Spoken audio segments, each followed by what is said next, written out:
ನಮಸ್ಕಾರ, ಎಲ್ಲರಿಗೂ ಹೇಗಿದ್ದೀರಾ? ಎಲ್ಲರೂ ಆರಾಮಾಗಿದ್ದೀರಾ? ಏನು ಬಿಸಿಲು ಬೆಂಗಾಡು ಬೇಯ್ತೈತೆ ಅಂತಂದರೆ ಯಪ್ಪ ಯಪ್ಪ ಯಪ್ಪ!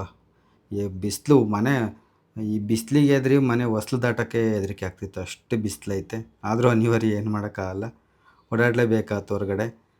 ಆದಷ್ಟು ಜಾಸ್ತಿ ನೀರು ಕುಡೀರಿ, ತೆಳುವಾದ ಮಜ್ಜಿಗೆ ಕುಡೀರಿ, ಆಯಿತಾ? ಎಳ್ನೀರು ಕುಡಿತಾ ಇರಿ. ಹಿಂಗೆ ಒಟ್ಟು ಡಿಹೈಡ್ರೇಷನ್ ಆಗ್ದಂಗೆ ನೋಡ್ಕೋಬೇಕು. ಯಾಕಂತಂದರೆ ಬೇಸಿಗೆನಲ್ಲಿ ನಾನಾ ನಮೂನಿ ಕಾಯಿಲೆಗಳು ಜಾಸ್ತಿ ಬರ್ತಿರ್ತವೆ. ಹಂಗಾಗಿ ಆದಷ್ಟು ನೀರನ್ನು ಜಾಸ್ತಿ ಕುಡಿಬೇಕು. ನಾನಿವತ್ತು ನಿಮಗೆ ತೊಂಡೆಕಾಯಿ ಪಲ್ಯವನ್ನು ಬಹಳ ಸುಲಭವಾದ ವಿಧಾನದಲ್ಲಿ ತೋರಿಸ್ಕೊಳ್ಳೋಣ ಅಂತೇಳಿ ಬಂದಿದ್ದೀನಿ. ಈ ತೊಂಡೆಕಾಯಿ ಪಲ್ಯ ಎಷ್ಟು ಚೆನ್ನಾಗಿರುತ್ತೆ ಅಂತಂದರೆ ಮೊನ್ನೊಂದು ತೋರಿಸಿದ್ದೆ, ಇದು ಅದಕ್ಕಿಂತ ಭಾಳ ಚೆನ್ನಾಗಿರುತ್ತೆ. ಒಂದು ಸಲ ಮಾಡ್ಕೊಂಡು ಊಟ ಮಾಡಿ ನೋಡಿರಿ, ನಿಮಗೆ ಗೊತ್ತಾಗುತ್ತೆ ಎಷ್ಟು ಚೆನ್ನಾಗಿರುತ್ತೆ ಅಂತೇಳಿ. ಯಾವಾಗನ ತೊಂಡೆಕಾಯಿ ಸಿಕ್ತು ಅಂತಂದರೆ ನಾನೇನು ತೋರಿಸಿದ್ದೀನಿ ಇಷ್ಟೇ ಅಳತಿನಲ್ಲಿ ಹಿಂಗೆ ಮಾಡಿ ನೋಡಿರಿ, ಭಾಳ ಚೆನ್ನಾಗಿ ಬರುತ್ತೆ. ಹಾಗಾದರೆ ಬರ್ರಿ, ಇದನ್ನು ಹೆಂಗೆ ಮಾಡೋದು ಅಂತೇಳಿ ತೋರಿಸ್ಕೊಡ್ತೀನಿ. ನಡ್ರಿ ನಮ್ಮ ಅಡುಗೆ ಮನೆಗೆ ಹೋಗೋಣ. ನೋಡಿರಿ, ನಾನಿಲ್ಲಿ ಒಂದು ಅರ್ಧ ಕೆ ಜಿಷ್ಟು ತೊಂಡೆಕಾಯಿನ ಚೆನ್ನಾಗಿ ತೊಳೆದಿದ್ದೀನಿ. ತೊಳೆದುಬಿಟ್ಟು ಈ ತೊಟ್ಟು ತುದಿ ತೆಗೆದುಬಿಟ್ಟು 4 ಹೋಳಿಗೆ ಸೀಳ್ತೀನಿ. ನಿಮಗೆ ಬೇಕಾದ್ರೆ ಹಿಂಗೆ ಬೇಕಾದ್ರೆ ಅಡ್ಡ ಗಾಲಿ ಗಾಲಿ ಗಾಲಿ ಹಂಗೂ ಕೂಡ ಹೆಚ್ಕೊಬೋದು, ಇಲ್ಲ ಉದ್ದುದಕ್ಕಾದ್ರೂ ಸೀಳ್ಕೊಬೋದು. ಒಟ್ಟಾರೆ ಇಲ್ಲಿ ಅರ್ಧ ಕೆ ಜಿಯಷ್ಟು ತೊಂಡೆಕಾಯಿ ತಗೊಂಡಿದ್ದೀನಿ. ನೋಡಿರಿ, ಹಿಂಗೆ ಹೆಚ್ಚಿಟ್ಕೊಂಡಿದ್ದೀನಿ.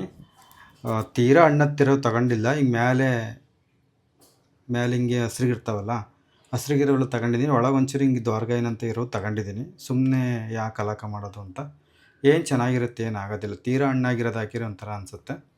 ಹಿಂಗೆ ಒಂಚೂರು ದ್ವಾರಗಾಯಿ ಆಗಿದ್ರೆ ಒಳಗಡೆ ಏನಂತ ಅನಿಸಲ್ಲ.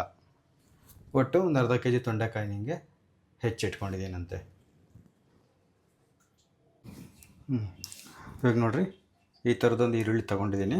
ನಡೆಯುತ್ತೆ, 1 ಅಥವಾ 2 ಈರುಳ್ಳಿ ತಗೋಬೋದು, ಏನೂ ತೊಂದರೆ ಇಲ್ಲ. ಇದನ್ನು ಹಿಂಗೆ 4 ಹೋಳಿಗೆ ಸೀಳಿ ಇದಕ್ಕೆ ಹಾಕ್ತೀನಿ, ಮಿಕ್ಸಿ ಜಾರಿಗೆ ಹಾಕ್ಕೊತೀನಿ ಅಂತೆ. 4 ಇಲ್ಲ ಅಂತಂದರೆ 1-2 ಜಾಸ್ತಿ ಸೀಳಿದ್ರೆ ಏನು ತೊಂದರೆ ಇಲ್ಲ.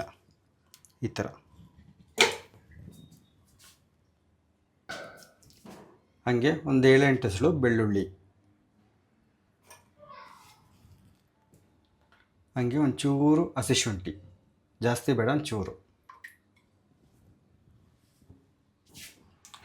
ಹಾಗೆ ಸ್ವಲ್ಪ ಹಸಿಮೆಣಸಿಕಾಯಿ,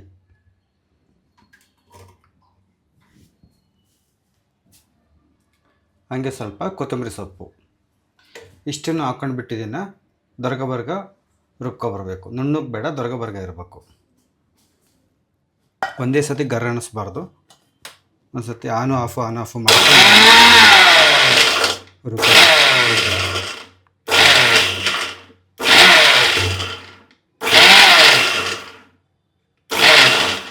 ನೋಡಿ, ಒಂದೇ ಸತಿ ಹಾಕ್ಬಿಟ್ಟು ನುಣ್ಣಗೆ ಆಗ್ಬಿಡುತ್ತೆ, ಇಲ್ಲಾಂದರೆ ಇದಾಗ್ಬಿಡುತ್ತೆ. ಹಂಗಾಗಿ ಹಿಂಗೆ ಒಂಚೂರು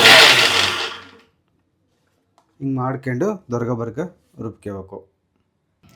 ಇದು ದೊರಗಬರ್ಗ ಇದ್ರೇ ರುಚಿ ಚೆನ್ನಾಗಿ ಬರುತ್ತೆ, ತೀರಾ ನುಣ್ಣಗೆ ಮಾಡ್ಕೋಬಾರ್ದು. ನೋಡಿ, ಒಂದಿಷ್ಟಿದ್ರೂ ಸಾಕು. ಇದ್ರ ಘಮಕ್ಕೇ ಬಿದ್ದ ಬಿಡ್ಬೇಕು, ಹಂಗೆ ಘಮ ಘಮ ಅಂತೈತಿದ್ದು. ಇನ್ನೊಂದು ಸತಿ ಹಿಂಗೆ ಹಾಕ್ಕೊಂಬಿಡ್ತೀನಿ.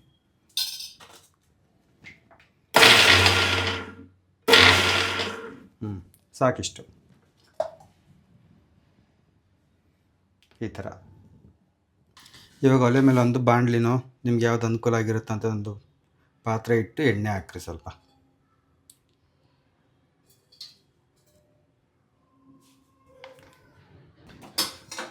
ಇವಾಗ ಸ್ಟವ್ ಹಚ್ಚಿ ಎಣ್ಣೆ ಬಿಸಿ ಮಾಡಿರಿ. ಇವಾಗ ಇದಕ್ಕೆ ಒಂದು 4 ಕಾಳು ಜೀರಿಗೆ ಹಾಕೋಣ. ಸಾಸಿವೆ ಕಾಳೇನು ಬೇಡ, ಜೀರಿಗೆ ಹಾಕಿದರೆ ಸಾಕು. ಸ್ವಲ್ಪ ಜೀರಿಗೆ ಹುರಿದಿದ್ದಾದಮೇಲೆ ಕರ್ಬೇವಿನ ಸೊಪ್ಪು ಹಾಕ್ರಿ.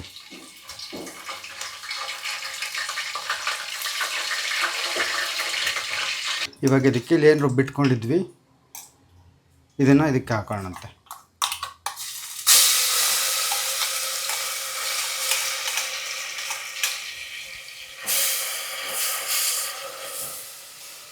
ಸ್ವಲ್ಪ ಇದನ್ನು ಇದೇ ಎಣ್ಣೆಯಲ್ಲಿ ಚೆನ್ನಾಗಿ ಹುರಿಬೇಕು.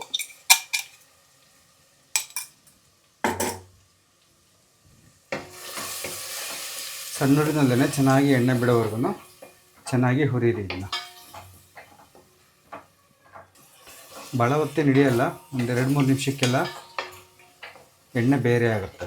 ಅಲ್ಲಿವರೆಗೂ ನಿಮಗೆ ಸಣ್ಣೂರಿನಲ್ಲೇ ಚೆನ್ನಾಗಿ ಬೇಯಿಸ್ಬೇಕಿದ್ನ. ನೋಡಿರಿ, ಇವಾಗ ಒಂಚೂರು ಅರಶಿನ ಪುಡಿ ಹಾಕ್ರಿ. ಹಂಗೆ ಉಪ್ಪು ಹಾಕ್ಬೇಕು ನೋಡಿ ಹಾಕಿರಿ. ಕೊನೆಗೆ ಈ ತೊಂಡೆಕಾಯೆಲ್ಲ ಹುರಿದಿದ್ದಾದಮೇಲೆ ಒಂದು ಸ್ವಲ್ಪ ಕಡಿಮೆ ಅನಿಸಿದರೆ ಇನ್ನೊಂಚೂರು ಹಾಕ್ಕೋಬೋದು. ಉಪ್ಪು ಅರಶಿನ ಪುಡಿ ಹಾಕಿದ್ಮೇಲೆ ಈಗ ಇನ್ನೊಂದು 30 ಸೆಕೆಂಡಿಗೆ ಚೆನ್ನಾಗಿ ಗೂರಾಡಿ ತೊಂಡೆಕಾಯಿ ಹಾಕ್ಬೇಕು.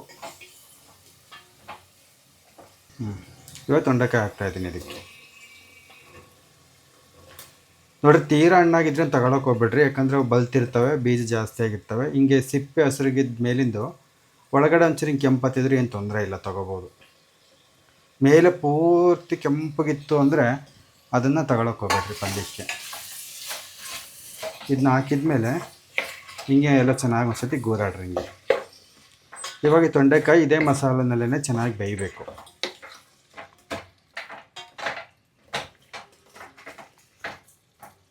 ಇವಾಗ ಇದನ್ನ ಮುಚ್ಚಿ ಬೇಯಿಸ್ಬೇಕು. ಹಂಗಾಗಿ ಒಂದು ತೊಟ್ಟು ನೀರು ಹಾಕ್ತಾಯಿದ್ದೀನಿ, ಭಾಳ ಬೇಡ, ಒಂದು ತೊಟ್ಟು, ಯಾಕಂದರೆ ಒಣ ಅನಿಸುತ್ತೆ, ತಳ ಹಿಡಿದ್ಬಿಡ್ತು. ಹಂಗಾಗಿ ಒಂದು ತೊಟ್ಟು ನೀರು ಹಾಕ್ಬೇಕು. ನೀರು ಹಾಕಿದ್ಮೇಲೆ ಒಂದು ಸತಿ ಚೆನ್ನಾಗಿ ಗೂರಾಡಿ ಚೆನ್ನಾಗಿ ಬೇಯಿಸೋಣ. ಒಂದು 4 ನಿಮಿಷ ಬೇಯಿಸ್ಬೇಕು, 4 ರಿಂದ 5 ನಿಮಿಷ. ಹಂಗೆ ನೋಡಿದಾಗ ಒಂದು ಸತಿ ತೆಗೆದು ಗೂರಾಡ್ತಿರ್ಬೇಕು.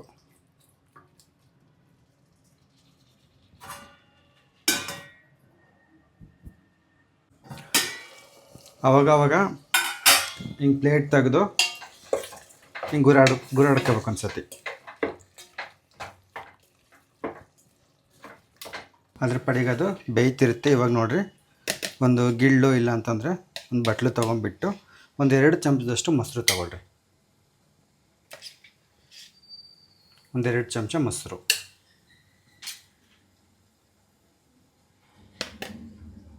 ಇವಾಗ ಇದೇ ಮೊಸರಿಗೆ ಸ್ವಲ್ಪ ಖಾರದ ಪುಡಿ ನೋಡಿ ಹಾಕ್ರಿ, ಯಾಕಂದರೆ ಹಸಿಮೆಣ್ಸಿಕಾಯಿ ಹಾಕಿರ್ತೀರಿ, ಹಂಗಾಗಿ ಸ್ವಲ್ಪ ಖಾರದ ಪುಡಿ,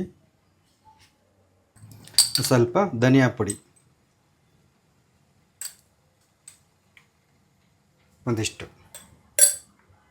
ಆಮೇಲೆ ಸ್ವಲ್ಪ ಗರಂ ಮಸಾಲ ಪುಡಿ. ನಿಮ್ಮ ಹತ್ರ ಗರಂ ಮಸಾಲ ಪುಡಿ ಇಲ್ಲ ಅನ್ನೋದಾದ್ರೆ ನೀವೇನು ಮಾಡಬೇಕು ಅಂದರೆ ಒಗ್ಗರಣೆಗೆ ಎಣ್ಣೆ ಹಾಕ್ತಿರಲ್ಲ, ಅವಾಗ 1 ಲವಂಗ, 1 ಏಲಕ್ಕಿ, ಒಂದಿಷ್ಟು ಚಕ್ಕೆನ ಆ ಒಗ್ಗರಣೆಗೆ ಹಾಕ್ಬಿಡ್ರಿ. ಇದು ಗರಂ ಮಸಾಲ ಪುಡಿ ಇಲ್ಲ ಅನ್ನೋರು. ಇವಾಗ ಇದನ್ನು ಚೆನ್ನಾಗಿ ಕಲಿಸ್ಬೇಕು, ಯಾವುದೇ ಗಂಟುಗಳಿಲ್ಲದೆ ಇರೋ ಥರ ಚೆನ್ನಾಗಿ ಕಲಿಸ್ಬೇಕು. ಬೇಕು ಅಂದರೆ ಇದಕ್ಕಿಂತ ಸ್ವಲ್ಪ ನೀರು ಹಾಕ್ಕೋಬೋದು. ಮೊಸರಿನಲ್ಲಿ ಗಂಟು ಇರಬಾರ್ದು, ಇಲ್ಲ ಅಂತಂದರೆ ಸ್ವಲ್ಪ ಅದು ಮೊಸರು ಚೆನ್ನಾಗಿ ಕಲಸಿಲ್ಲ ಅಂದರೆ ಒಡ್ಕೊಡ್ಕಾದಂಗೆ ಆಗಿಬಿಡುತ್ತೆ. ಹಂಗಾಗಿ ಹಿಂಗೆ ಚೆನ್ನಾಗಿ ನುಣ್ಣಗೆ ಹಂಗೆ ಚಮಚದಿಂದ ಇದನ್ನು ಮಾಡಿರಿ.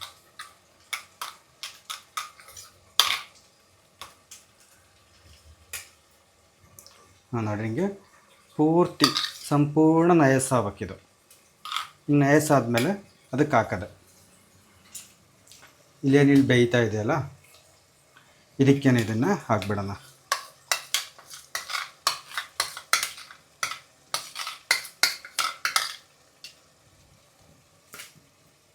ಈಗ ಸರಿ ಚೆನ್ನಾಗಿ ಗೂರಾಡಬೇಕಿದ್ನ.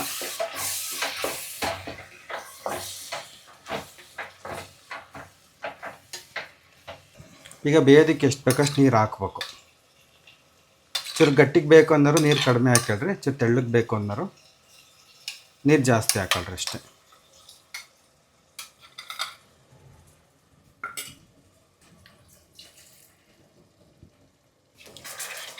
ಚೆನ್ನಾಗಿ ಇನ್ನೊಂದ್ಸತಿ ಗೂರಾಡ್ರಿ ಹಿಂಗೆಲ್ಲ. ಈ ಮಸಾಲೆ ಇದನ್ನ ಹಾಕಿದ್ಮೇಲೆ ಇನ್ನೊಂದು 5 ನಿಮಿಷ ಚೆನ್ನಾಗಿ ಕುದಿಸ್ಬೇಕು ಸಣ್ಣೂರಿನಲ್ಲೇ.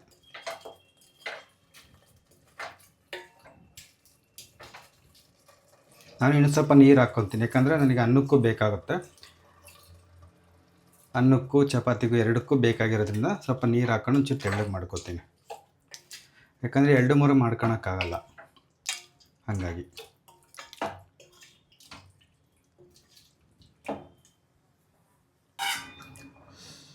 ಪ್ಲೇಟ್ ಮುಚ್ಚಿ ಇನ್ನೊಂದು 4-5 ನಿಮಿಷ ಚೆನ್ನಾಗಿ ಕುದಿಸ್ರಿ ಸಣ್ಣೂರಿನಲ್ಲೇ. ನೋಡಿರಿ ಹಿಂಗೆ ಚೆನ್ನಾಗಿ ಬೇಯಿಸ್ಬೇಕು. 5 ನಿಮಿಷ ಅಂತಂದರೆ 5 ನಿಮಿಷ ಅಂತಲೇ ಹೆಚ್ಚು ಕಡಿಮೆ ಆಗ್ಬೋದು. ಹೇಳ್ತೀನಲ್ಲ, ಕೆಲವೊಂದು ಒಲೆಗಳಲ್ಲಿ ಉರಿ ಜೋರಿರುತ್ತೆ, ಅವು ಗಾಢ ಆಗ್ತವೆ. ತೀರಾ ಸಣ್ಣ ಉರಿ ತಿತ್ತೋದ್ರೆ ಚೂರು ತಡವಾಗುತ್ತೆ ಅಷ್ಟೇ. ನಿಮಗೆ ಮತ್ತೆ ಅನ್ನಿಸ್ಬೋದು ಹುಳಿ ಹಾಕ್ಲಿಲ್ವಲ್ಲ ಮತ್ತೆ ಅಂತ. ಈ ತೊಂಡೆಕಾಯಿನಲ್ಲಿ ಒಂಚೂರು ಹುಳಿ ಅಂಶ ಇರುತ್ತೆ. ಆಮೇಲಿಂದ ಮೊಸರು ಹಾಕ್ತೀವಲ್ಲ ಅಲ್ಲಿಗಲ್ಲಿ ಸರಿ ಹೋಗುತ್ತೆ. ನೀವು ತೀರಾ ಹುಳಿ ನಮಗೆ ಜಾಸ್ತಿ ಬೇಕು, ಹುಳಿ ಇಷ್ಟಪಡ್ತೀವಿ ಅನ್ನೋರು ಒಂದು ಟೊಮೆಟೊ ಹಣ್ಣು ಬೇಕಾದ್ರೆ ಹಾಕ್ಕೋಬೋದು. ಆದರೆ ಇದಕ್ಕೇನು ಬೇಕಾಗಲ್ಲ. ನಾನು ಹೆಂಗೆ ತೋರಿಸಿದ್ದೀನಿ ಹಿಂಗೆ ಮಾಡಿ ನೋಡಿರಿ, ಭಾಳ ಚೆನ್ನಾಗಿ ಬರುತ್ತೆ. ಹಿಂಗೆ ಪ್ಲೇಟ್ ಮುಚ್ಚಿ ಬೇಯಿಸಿದ್ರಿ ಅಂತಂದರೆ ತೆಳ್ಳಗಿರುತ್ತೆ. ಪ್ಲೇಟ್ ತೆಗೆದು ಬೇಯಿಸಿದ್ರಿ ಅಂತಂದರೆ ಅದ್ರ ನೀರಿನಂಶ ಆವಿಯಾಗಿ ಗಟ್ಟಿಗೆ ಆಗ್ತಾ ಬರುತ್ತೆ. ಅದು ನಿಮ್ಮ ಇಚ್ಛೆ. ಅದು ಆಮೇಲೆ ನೋಡಿರಿ, ಹಿಂಗೆ ಮಸಾಲೆ ಹಾಕಿದ್ಮೇಲೆ ಎಣ್ಣೆ ಹಿಂಗೆ ಮೇಲೆ ತೇಲ್ ಬರಬೇಕು. ಆಮೇಲಿಂದ ಒಂದು ತೊಂಡೆಕಾಯಿ ತೊಗೊಂಡು ಚಮಚದಲ್ಲಿ ಹಿಂಗೆ ಅಂದ್ರಿ ಅಂತಂದರೆ ಸುಲಭವಾಗಿ 2 ತುಂಡು ಆಗ್ಬೇಕು. ಆವಾಗ ಚೆನ್ನಾಗಿ ಬೆಂದಿದೆ ಅಂತೇಳಿ. ನೋಡಿರಿ, ಇದನ್ನು ಆಗ್ತಿಲ್ಲ, ಸ್ವಲ್ಪ ಇನ್ನು ಸ್ವಲ್ಪ ಹೊತ್ತು ಬೇಯಿಸ್ಬೇಕು ಇದನ್ನ. ಹಿಂಗೆ ಈ ಥರ.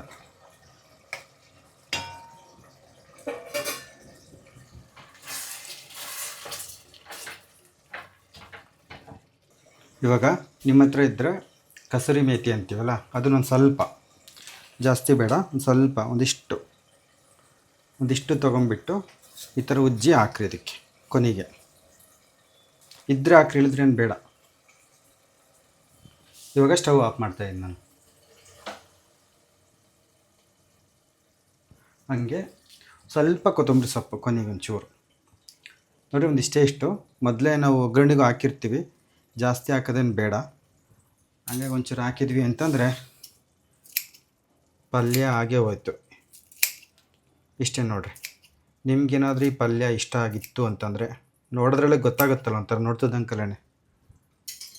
ನೀವು ಇದನ್ನು ಮಾಡಿಬಿಟ್ಟು ಹೆಂಗೆ ಬಂತು ಅಂತ ಹೇಳಬೇಕು ನನಗೆ. ಇನ್ನೊಂದ್ಸತಿ ಹಿಂಗೆ ಚೆನ್ನಾಗಿ ಗೂರಾಡ್ರಿ. ಈಗ ಇದಕ್ಕೆ ಪ್ಲೇಟ್ ಮುಚ್ತೀವಲ್ಲ, ಹೆಂಗೂ ಇದರಲ್ಲಿ ಬಿಸಿ ಇರುತ್ತೆ. ಬಿಸಿಗೆ ಇನ್ನೂ ಚೆನ್ನಾಗಿ ತೊಂಡೆಕಾಯಿ ಮಾಗ್ತವೆ. ಆವಾಗ ಪಲ್ಯದ ರುಚಿ ಇನ್ನೂ ಚೆನ್ನಾಗಿರುತ್ತೆ. ಇಷ್ಟೇ ನೋಡಿರಿ. ಸರಿ, ಆಯಿತು. ನಾನು ಮುಂದಿನ ವಿಡಿಯೋದಲ್ಲಿ ಸಿಗ್ತೀನಂತೆ. ವಿಡಿಯೋ ನೋಡಿದ್ದಕ್ಕಾಗಿ ಎಲ್ಲರಿಗೂ ಕೂಡ ಧನ್ಯವಾದಗಳು. ಟಾಟಾ, ಬಾಯ್ ಬಾಯ್.